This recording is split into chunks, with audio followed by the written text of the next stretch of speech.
name's Mark Deneen, and I'm currently working on an OLT-funded project. If we can get the slides up at all. Which is all about the world of Model United Nations. Now, Model United Nations falls into this realm of, I guess, what we refer to as simulation-based learning. And it's certainly nothing new. The idea of simulation-based learning has been around as long as educational institutes have existed.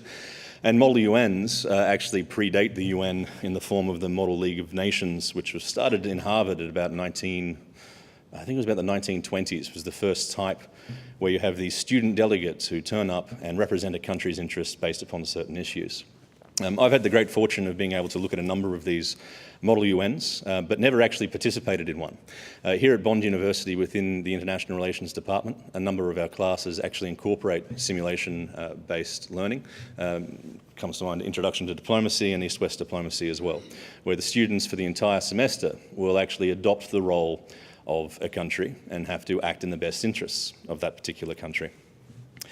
What has been lacking in the past, and this is where the entire research agenda sort of came from, is this process of accountability, where students are able to come up with their solutions via resolutions or agreements or treaties, and just that is where it ends. It just sort of completes the entire thing.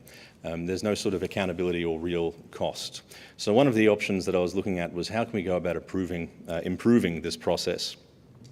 And in the end, we looked towards what we've quite cheekily referred to as the Monk Revolution.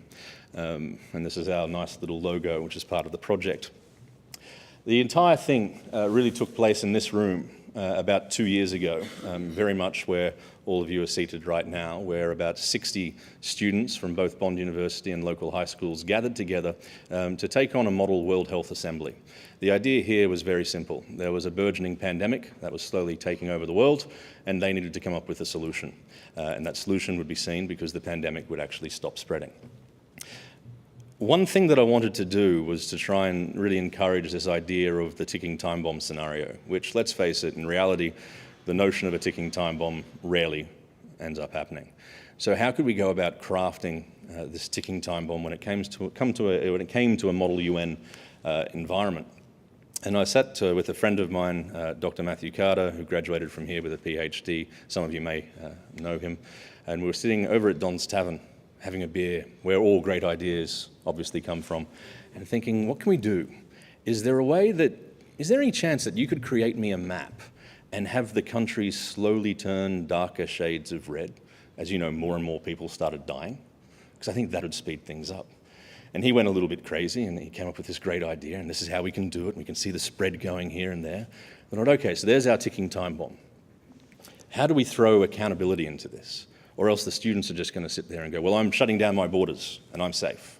We needed to work out a mechanism that prevented this.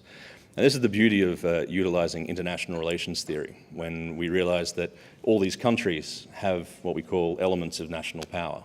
So we set up a system based on genuine statistics that each country had a certain star rating, which you had to try and protect by passing certain resolutions to mitigate the impact of this pandemic whilst also trying to defeat it. And what happened was really quite fascinating to watch.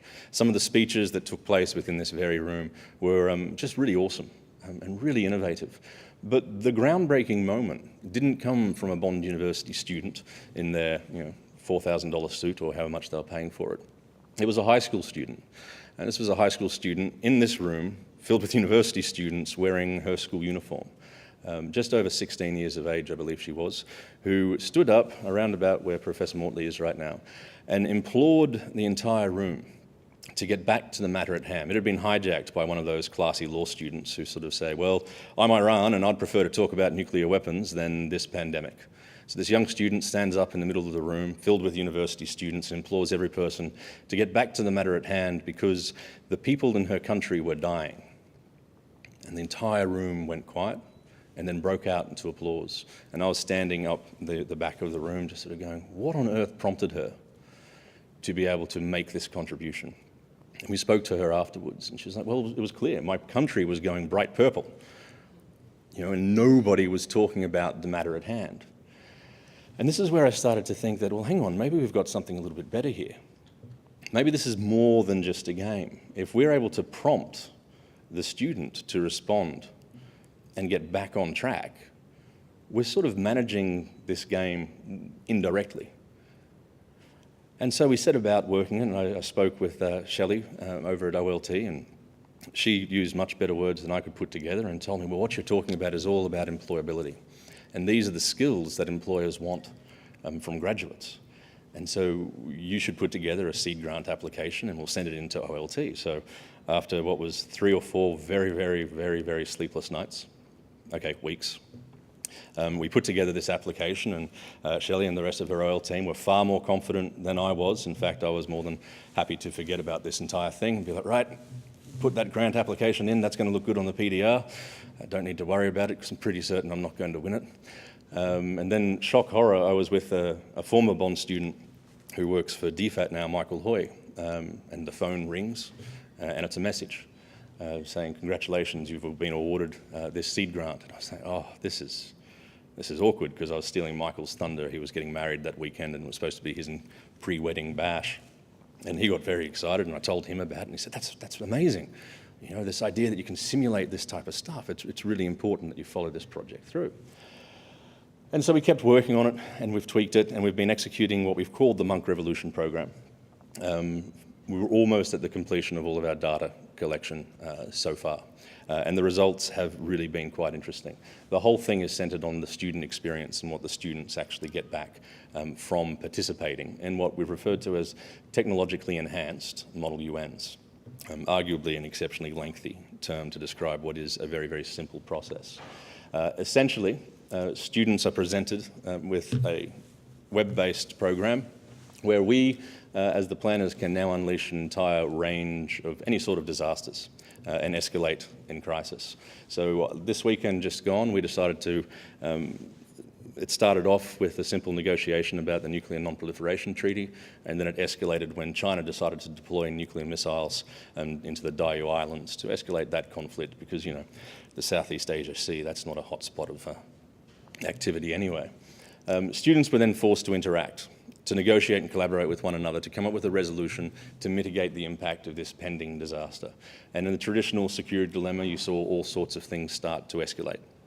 But ultimately, after the end of 3 hours of intensive negotiation, the students came up with a very, very sensible and reasoned approach to reduce the level of build-up in arms within Southeast Asia, which was nice. So World War III didn't erupt at Griffith University on Saturday. Prior to that, the previous event that we held here at Bond incorporated a pandemic threat and a growing and escalation of a pandemic around the world. Basically, we mimicked the one that we had carried through about 2 years ago with very successful results. Throughout this process, I've also been able to start appreciating the variety of methods that Model UN has actually been utilised around the world. In essence, there are 3 versions, if you like, of Model UN. There's the competitive Model UN, which is much like the mooting competitions that you see taking place from the law school. Very argumentative. Whoever crosses the line first ends up winning. People leave these Model UNs exceptionally upset, distressed because their resolution didn't win, and vowing to never talk to individuals ever again. They're not a very pleasant experience for a lot of the delegates, unless, of course, you win with your resolution.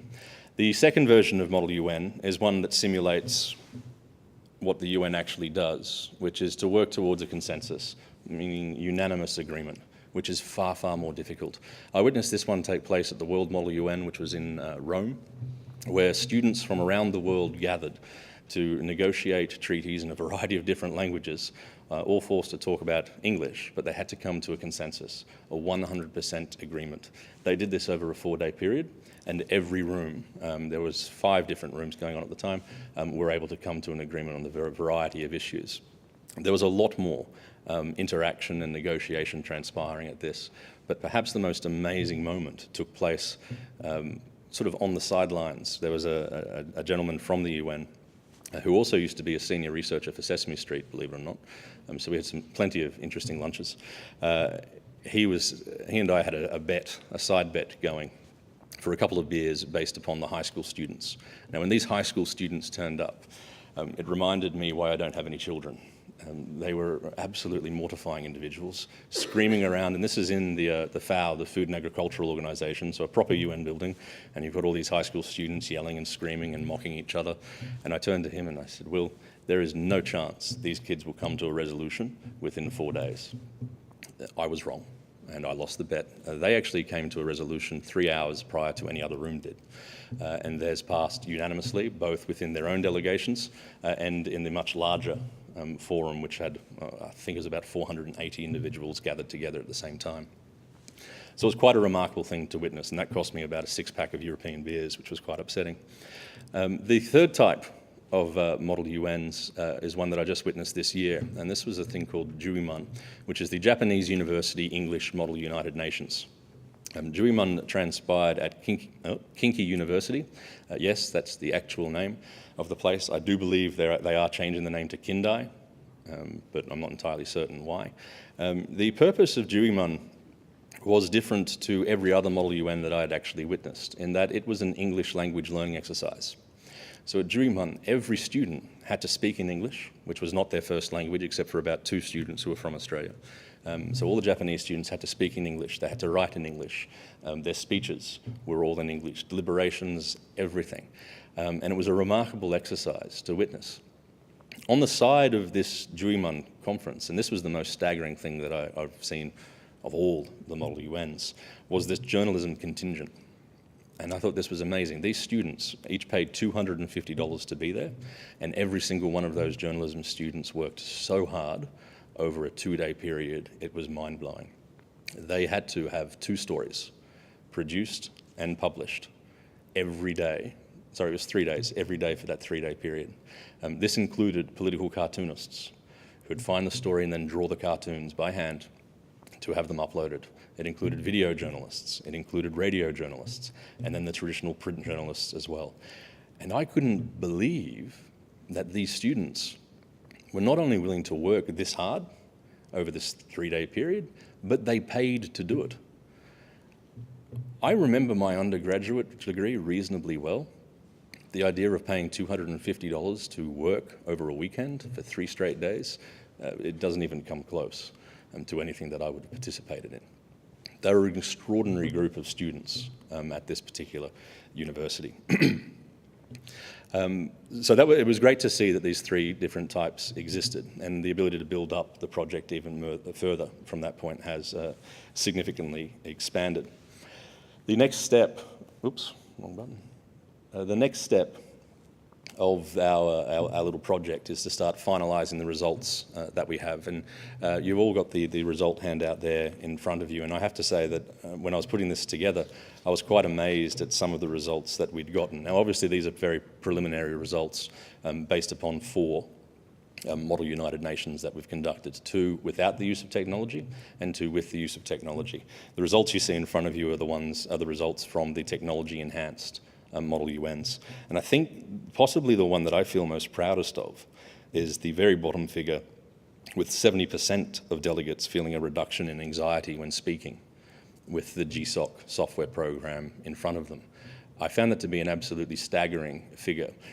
In comparison, simulation-based learning, you always do have they're very positively reviewed by students, but in comparison, we're talking about an improvement of around 15% over the non-technology enhanced Model UNs. And I think that is quite statistically significant. When looking towards comments from students about their experience with the GSOC software, a lot of them all come to the exact same conclusion that the young woman from the local high school came to. It's that the crisis is escalating. If I don't do something, I lose. And it's an extraordinary moment where you just sort of get to sit there and watch these students interact with using their country and passing resolutions, but with that genuine goal of basically trying to save their own countries. Everybody that has participated within these Model UNs have thoroughly enjoyed the experience. The first 2 we did at Bond University lasted for 6 hours. So it was 6 hours without technology, and then a week later we did another 6. One of the comments we received was that it was exhausting. I couldn't keep my head together by the end of the day, despite how we fed them and kept them going with as much caffeine as possible. So we thought, well, hang on, how can we change this? Can we actually make it to 3-hour sessions? And that's what we tried to do on Saturday. Well, it's what we did do on Saturday at Griffith University, where we condensed it down to 2 3-hour sessions, and the outcome was exactly the same. So my next quest, if you like, is to put together a proposal for the Faculty of Society and Design on how to incorporate the technologically enhanced Model UNs into the United Nations course that I currently teach here at Bond. I do believe it's possible, and I do believe we can utilise our 50-minute long tutorial session to actually get it done. And I'm very happy with the results, which sort of confirm this as an approach that not only enhances the student experience, but according to them, lends to their employability in the future. And at the heart of it, I believe that's what students really want to get out of a university experience. You know, an emphasis on the utility of what it is that we teach them, but they can see the change within themselves. And watching some of the students interact through the window, because ethics reasons forbade me from being in the room, it was really just cool. And I know that's not a very academic term, but it was just really cool to watch them have to deal with these issues and to work collaboratively together with people they had met mere moments ago. So it was a great way to sort of break that barrier down there as well. We have a couple of future ideas coming through with the next steps of the project. We're in the very early stages of crafting together an innovation and development grant, which will look towards extending this particular project over the next 2 years. The next step that I would really like to focus on is this idea with employability in respect to multicultural collaborative learning, which is a nice sort of fancy name, but I'm sure it'll appease certain ministers. I can remember all the group work that I had to do as an undergraduate university student and how we always used to really not look forward to getting the person from the different culture based upon different types of work ethic and those sorts of things. It's a sad indictment of the past, but that's how it sort of felt. The question I want to try and challenge the technology to use is, can we incorporate a way to enhance that process of multicultural collaborative learning through technology? What I am excited about is we've got expressions of interest from Associate Professor Todd Thorpe from the University of Kinky to participate on this multicultural collaborative learning. So we'll be looking towards, in my mind anyway, setting up Bond University students right here in the Princeton room. We'll take on Japanese students at Kinky University in real time and real back and forth, and they'll collaborate together and try to enhance that particular experience. We can also look towards student exchanges as well. And we also have a tentative expression of interest from another professor whose name slips my mind, unfortunately, but that's from the University of Bonn in Germany as well, who was exceptionally impressed with the preliminary outcomes that we've managed to get together. As part of the innovation and development of the software, one of the things we'll be focusing on is gamification, so changing the user interface to make it a little bit more, I guess, friendly or appeasing on the eyes. One of the designers attached to the project, this is their particular idea at this point, so you can see the variety of disasters. We've got a bit of a food security issue up there in Europe, troop movements in the United States, and a tidal wave hitting New Zealand. And we can have up to 18 different scenarios at this point, inclusive of the student or the perennial student favourite of the zombie apocalypse, which is always nice and enjoyable. The change of the interface is really designed just to, I guess, make it a little bit more friendly and to increase that the competition aspect as well. So any time a student is passing a resolution, the resolution gets evaluated by examiners, usually myself or some other person who works within international relations, and then we'll tell them the impact of their particular resolution. This is based upon the 9 elements of national power, of which you can see national character is actually one of those elements. The student then gets to make a determination as to whether or not they're willing to have that cost to their power for the purpose of their resolution. So they make the active choice as to whether or not it's worthwhile in following through. So they have to sort of make that decision as it goes. Perhaps the more pressing issue that we currently have is I felt kind of foolish doing it, but unfortunately I did it anyway, was to speak with certain members of the Gold Coast Mayor's office. And this had to do with an application for an Anzac Centenary grant. The whole idea being that with the utilisation of this software, we'll be able to simulate the impact of World War I. And we think that we can do that, and we think it's a good idea. So we put together this grant application, which we'll find out about in November. Hopefully we're successful, but if the outcome is positive, we'll be looking towards having Australia's largest international Model United Nations right here on the Gold Coast in November of next year, where students from all over the world will gather to see whether or not they're able to mitigate the impacts of the First World War whilst learning about the experience as well.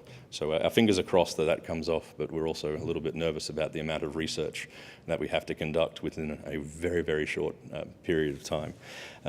Overall, I found the entire experience of the Monk Revolution to be exceptionally rewarding, not just in the development of the program and the research and the learning, but watching the way these students interact on these very complex international issues.